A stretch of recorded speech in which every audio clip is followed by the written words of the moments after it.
She moved quietly through the restaurant, balancing a tray full of empty wine glasses. Her name tag read only Emily, though most guests never bothered to look.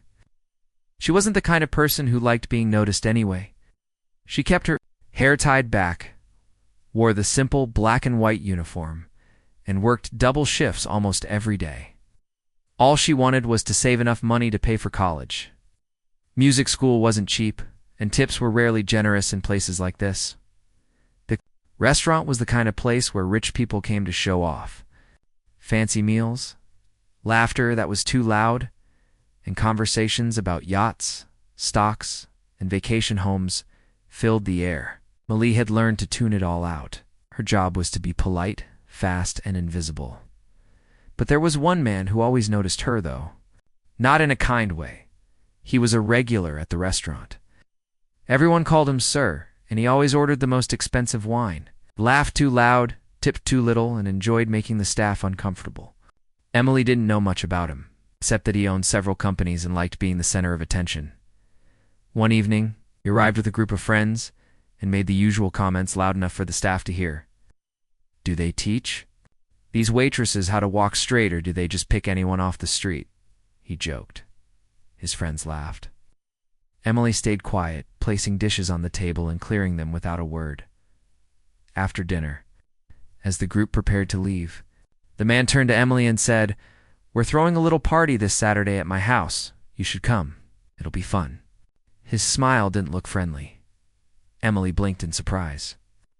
She had never been invited to anything like that. She didn't know what to say. Before she could answer, her manager stepped in. "It's very generous, sir," he said quickly. "Emily will be happy to help." Later that night, she asked her manager if he was serious. He nodded. "It's good for business," he said. "Just go, serve some drinks, and come back. It'll be fine." Emily didn't sleep much that night. Something about the invitation didn't feel right. She wasn't being asked to attend the party. She was being asked to play a part in it. But she needed the job, and she didn't want to cause trouble. Saturday evening came faster than she expected. She wore her best black dress, not too fancy, but clean and neat. The mansion was huge, with marble floors, crystal chandeliers, and walls filled with expensive art. A butler opened the door. The same man from the restaurant greeted her with a fake smile. "Glad you made it," he said, handing her a drink. "Now the fun can begin." She felt small in the middle of the crowd. Everyone was dressed in designer clothes, laughing, dancing, sipping expensive champagne. A grand piano sat in the corner of the room, untouched. She stood near the back, trying to stay invisible. She noticed the man whisper something too. Few guests. They turned to look at her and smiled. Then suddenly, he clapped his hands and called out, "Ladies and gentlemen, our special guest tonight used to play a little piano back in her day. Isn't that right?" Emily's heart dropped. He pointed to the grand piano and said, "Why don't you give us a little performance? Show us what you've got." The crowd chuckled. Some looked amused. Others raised their phones, ready to record something they expected would be awkward. Emily froze. Her hands trembled. She hadn't touched a piano in years. Emily stood frozen near the piano, her heart racing. Everyone in the room had turned to look at her. Some were smiling, others smirking, waiting for something funny or awkward to happen. She could feel their eyes, their judgment, like a heavy weight on her shoulders. "I really don't play anymore," she said softly, trying to step back. But her voice was too quiet, and the music in the background drowned her words. The man hosting the party didn't care. He waved his hand and said louder, "Don't be shy. It's just for fun. Just a few notes." A few guests laughed. Even clapped, thinking it was part of some entertainment plan. Emily glanced toward the exit, wishing she had never come. Her stomach felt tight, and her hands were cold. But deep inside, something told her not to run. She had spent years avoiding the piano. Not because she didn't love it, but because life had become too hard. After her mother passed away, everything changed. She had to work to survive. Music felt like a dream that belonged to someone else, someone from a better time. Now, that forgotten part of her was being dragged into the spotlight by a man who only wanted to humiliate her. It wasn't an invitation, it was a setup. And yet the old feeling stirred faint, but still there. One of the guests stepped forward, holding out a hand to guide her to the piano. Emily took a deep breath and nodded. She didn't want to give them a reason to laugh at her back. If she had to go down, she would do it with dignity. As she walked to the piano, the room grew quiet. Even the clinking glasses stopped. The giant chandelier above her cast a soft light on the black and white keys. The piano looked elegant and expensive, probably more than what she would earn in a whole year. She pulled the bench out slowly and sat down, her back straight, her fingers resting gently above the keys. No one said a word. The air was filled with curiosity and quiet tension. She closed her eyes. Her hands moved on their own. The first note was soft, like a whisper. Then came the next and the next. Her fingers began to flow, shaping a melody she hadn't played in a long time. It was a piece her mother had loved. Slow, emotional, full of memories, the music filled the room. It was no longer background noise. It was alive. People stopped whispering. Some stared, their mouths slightly open. Others lowered their phones, too surprised to even record. She continued playing. And with each note, she felt more like herself again. The nerves melted away. Her hands, once shaking, were now steady and sure. She didn't just play, she poured her heart into the music. All the quiet pain, the hard years, the nights she cried, alone. Everything was there, inside the sound. And then, just as gently as it had started, the song came to an end. Her fingers lifted from the keys and silence returned for a moment. Then came the applause. At first, it was soft, just a few claps. But then it grew louder. People were standing. Some were wiping their eyes. The man who had tried to embarrass her looked stunned, his drink frozen in his hand. Emily stood up slowly, not saying a word. She didn't need to. Her music had said everything. She gave a small smile, turned around, and quietly walked away from the piano. The room was still filled with applause, but Emily didn't look back. She stepped away from the piano and moved to a quiet corner near the tall windows. Her heart was still beating fast, not from fear anymore, but from something else, something warm and unfamiliar. I'd almost forgotten what it felt like, too. Be heard. Really heard. She stood near the curtains, taking deep breaths, trying to calm down. A waiter passed by and gave her a small nod, clearly impressed. She gave a soft smile in return. It felt strange. All her life she had hidden that part of herself. Playing the piano had once been her whole world. But life had changed quickly. There had been no time for music, only work, bills, and survival. She never thought she'd play in front of people again, especially not like this. Behind her, the sound of clapping had stopped. People were talking again, but their voices were different, lower, surprised, and full of admiration. A few guests looked her way and whispered to each other. Others seemed unsure of what to say. No one expected the quiet waitress to play like that, especially not the man who had made her do it. He stood near the drink table, glass still in hand, face tight. He looked like he had just swallowed something bitter. The smug smile from earlier had completely disappeared. He tried to act normal, but everyone could tell he had made a mistake. He had hoped to humiliate her, but instead, he had given her the stage and she had stolen the show. A woman in a silver dress approached Emily. Her voice was soft and kind. "That was beautiful," she said. "Where did you learn to play like that?" Emily hesitated. "My mother taught me when I was little," she replied. "I haven't played in a long time." The woman smiled and touched her arm gently. "You haven't lost it. You have a gift." Another guest joined them, then another. Within minutes, Emily was surrounded by people who wanted to talk to her not as a waitress, but as someone with real talent. Some asked if she studied music. One man asked if she had any recordings. Few people even suggested she should play at other events. It was overwhelming. For someone who had always stayed in the background, it felt like being pulled into a spotlight she'd never asked for. But for the first time in years, she didn't feel small. She felt seen. The host finally walked over, his voice tight but trying. "To sound casual, didn't know you had that in you," he said. with a forced laugh. Maybe we'll keep the piano around for next time, huh? Emily looked at him, her eyes calm. She didn't smile or respond. She didn't need to. He stayed only for a moment before walking away, clearly uncomfortable. People were still talking about her performance, but no one paid much attention to him anymore. Emily stayed for a little while longer. She accepted kind words, shook hands, and even laughed once or twice. But as the evening wore on, she quietly slipped out without saying goodbye. The night air was cool and still, and the streets were quiet. She walked slowly, her heels clicking on the sidewalk. Her fingers still tingled from the keys. Inside, something had shifted. A small door had opened that she thought was locked forever. She didn't know what would come next. She didn't know if the attention would last or if life would return. Too normal. But something had changed. And that change had started with just one song and the courage to sit down and play it. The next morning, Emily woke up earlier than usual. For a moment, she didn't remember what had happened the night before.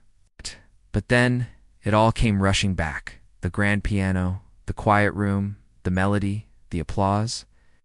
It almost felt like a dream. But it wasn't. She sat on the edge of her small bed and looked around her tiny apartment. Nothing had changed there. The same cracked paint on the wall, the small kitchen in the corner, the half-working lamp on the table. It was still her life. Something inside her felt different. Lighter, braver. She picked up her phone and was surprised to see dozens of messages. Some were from people she hadn't talked to in years. Others were from coworkers at the restaurant. One message said, "I saw a video of you playing. You're amazing." Another said, "You broke the internet last night. Everyone's talking about you?" Emily blinked. A video? She opened her social media app, and there it was, her sitting at the piano, playing with closed eyes and steady hands. Someone at the party had filmed the whole thing and posted it online.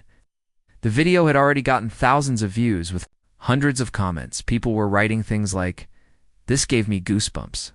I hope she never stops playing. Who is she? Someone give her a record deal."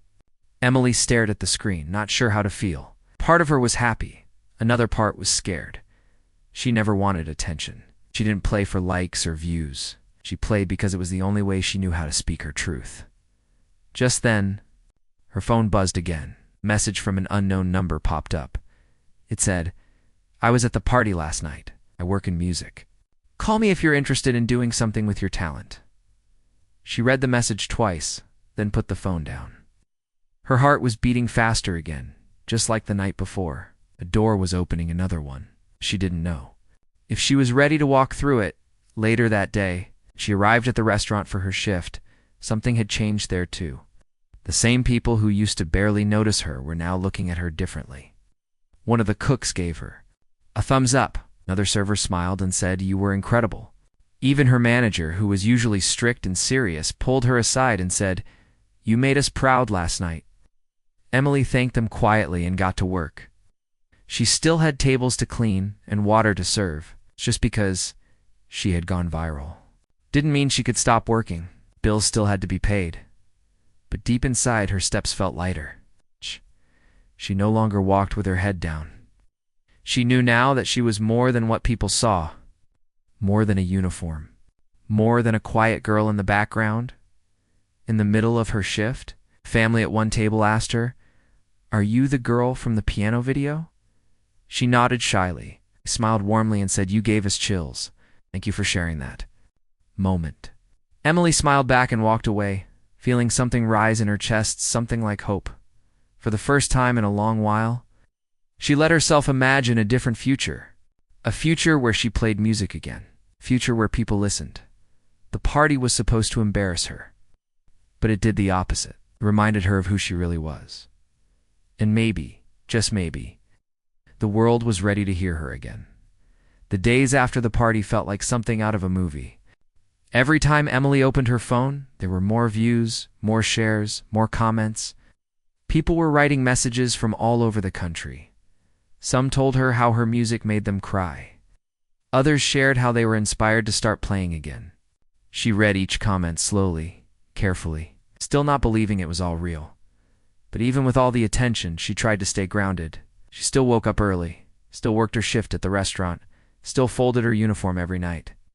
Before bed, she knew that internet fame came and went. She didn't want to get lost in it.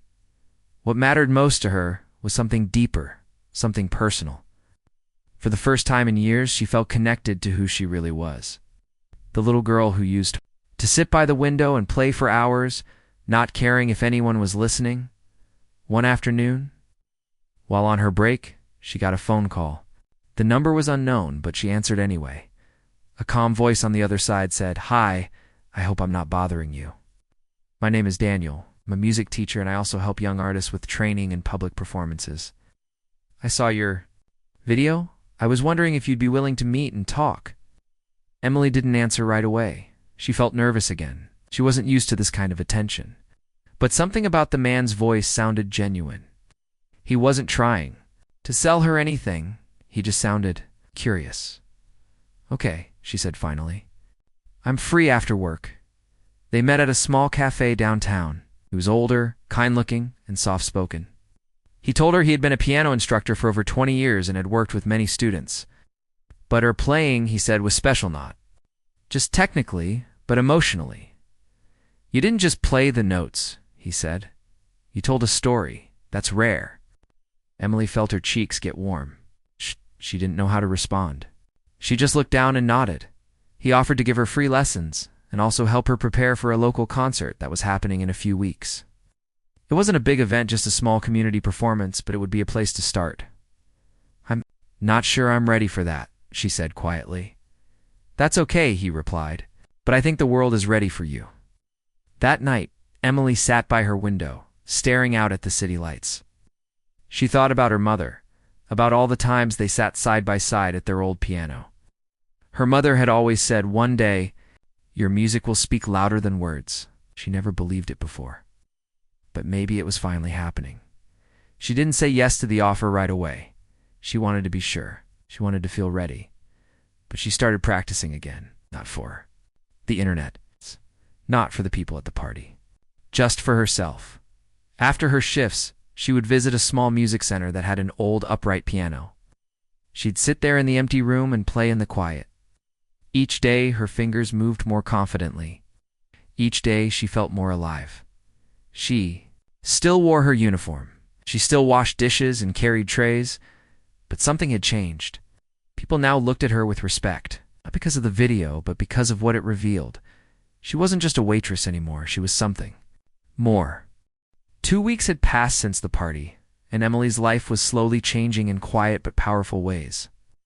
She was still working at the restaurant, still cleaning tables, still smiling at customers. But every night after her shift, she went to the small music center and practiced on the old upright piano. The piano had worn keys, and some of the strings didn't sound perfect, but Emily didn't mind. It reminded her of the piano she grew up playing, old, honest, and full of character. She didn't tell many people. She had said yes to the music teacher's offer. The idea of performing again still made her nervous, but the teacher had been kind, patient, and full of encouragement. He didn't pressure her. He simply guided her, helped her loosen her fingers, showed her little tricks to improve control and expression every time she played. She felt like a piece of herself came back. She started keeping a notebook in her bag inside. She wrote small ideas for songs, just phrases, bits of melody or memories. Mind had started dreaming again. Not big dreams, but gentle ones. She didn't want fame. She just wanted to share music, to be heard, maybe help someone feel something. One evening, as she finished her practice session and was about to leave the center, she found a young boy sitting near the door. He was holding a broken keyboard and looking down at it sadly. She walked over and asked, "Does it still play?" The boy shook his head. "It used to." "I was trying to learn." Emily looked at him for a moment, then smiled. "Come inside," she said. "You can play this one." His eyes lit up, and he followed her into the music room. She showed him how to sit, where to place his fingers, and how to press the keys gently. The boy played a few notes and laughed. "This one sounds better than mine." Emily laughed with him. "This one's old, too, but it still has music in it." That small moment reminded her why she loved music so much. It wasn't about being perfect or impressing people. It was about connecting. It was about sharing something real. As the day of the small concert approached, she felt both nervous and excited. The teacher helped her choose two pieces. One was a soft classical song, and the other was something she had written herself, inspired by the moment at the party. She practiced it over and over, not to impress, but to tell a story, her story. On the day of the concert, she stood behind the curtain, hands slightly shaking, heart pounding. The room was small, filled with folding chairs, warm lights, and friendly faces. Nothing fancy, but it mattered to her. The teacher came over and placed a hand on her shoulder. "No matter what happens, just play from the heart," he said. When her name was called, she walked slowly to the piano. The room grew quiet. She sat down, closed her eyes, and began to play. The first notes were soft and slow, like a whisper. As the music grew, so did her confidence. The melody rose and fell, full of emotion, telling a story of struggle, hope, and rediscovery. When she finished, the room was silent for a moment. Then came gentle claps, smiles, and even a few teary eyes. Someone stood up and said, "Thank you. It was beautiful." Emily smiled, stood, and bowed. She had done it not for attention, not for fame, but to take one more step toward who she really was. The concert was over, but the feeling stayed with her. Emily walked home that night under the soft glow of street lights, her heart calm and full. She had played in front of strangers, again really played, and nothing bad had happened. No one laughed at her. No one tried to embarrass her. Instead, they listened. They felt something. That was all she ever wanted. The next morning, she went back to work at the restaurant. Everything looked the same: the kitchen noise, the smell of coffee, the sound of plates clinking. But she felt different, stronger, lighter. Customers smiled at her more now. Some even recognized her from the video or the concert. One older woman waved her over and said, "I saw you on the internet. You play with such feeling. Thank you for sharing your gift." Emily nodded politely, still shy but grateful. It was strange to be seen after spending so much time blending into the background, but she was getting used to it. Later that day, during her short break, she checked her phone and found a new message. It was from a small local studio. They'd seen the concert recording that someone had posted and wanted to meet her. She visited the studio the next week. It wasn't a big place, just a few rooms with soundproof walls, few instruments, and a friendly team of people who loved music. They listened to her play and asked if she'd be interested in recording a few of her original pieces. She agreed, a little nervous, but excited. Over the next few weeks, she spent her evenings recording soft piano tracks. Each one was simple, honest, and full of emotion. The studio shared her music online, and slowly, people started listening. Messages started coming in again, this time from other cities, even other countries. Some people said her music helped them sleep. Others said it made them feel calm during hard times. A few even said her songs reminded them of someone they lost. Every message touched her deeply. She had never thought her quiet music could travel so far, reaching people she had never met. She didn't make much money from it, but she didn't mind. She wasn't doing it for that. She was doing it because she finally believed in herself. Again, one day, while wiping tables at the restaurant, the man from the mansion party came in again. He sat down at his usual spot, alone this time. He didn't call out loudly or make jokes like before. He just sat there, silent. When Emily walked past him, he looked up. His expression was different, less proud, more thoughtful. "He surprised everyone that night," he said, "including me." Emily didn't stop walking. She just smiled a little and said, "Sometimes people are more than what they seem." She kept going, not out of anger, but because she didn't need his approval anymore. That part of her life had passed. She had moved on. A few months later, Emily left the restaurant. She had saved enough, and with the small money she earned from her music, she was ready to give her dream a real chance. She started teaching piano to children, helping them find their own voice through music. She also continued writing her own songs, quiet ones, powerful ones. Music that came from the heart. Her journey wasn't loud. It wasn't full of fame or flashing lights, but it was real. She had gone from being a quiet waitress that no one noticed to someone whose music reached people in ways words never could. And it all began the night someone tried to embarrass her. But instead of breaking her, that moment helped her rise.